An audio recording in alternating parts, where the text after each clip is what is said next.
Hello guys, usapang violet at saka park light muna tayo ngayon. Ito na yung final build ko sa Wigo ko. So ayan guys, yung headlight natin, meron siyang yellow. Ayan, parang pinaka-fog light niya. Okay, pero may mode yan na iba. Okay, so ito yung buga ng ilaw niya. Ayan, meron siyang pinaka-yellow.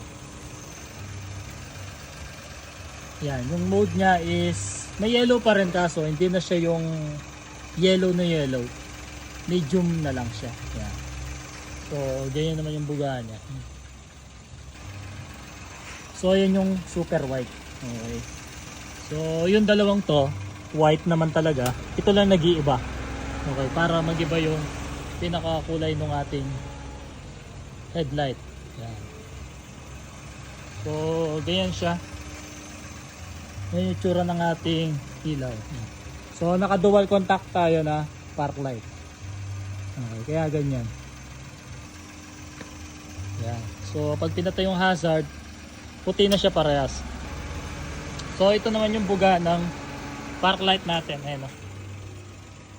Hindi naman siya ganun kalakas, pero mas malakas siya kaysa dun sa stock. Ayan, guys. Okay.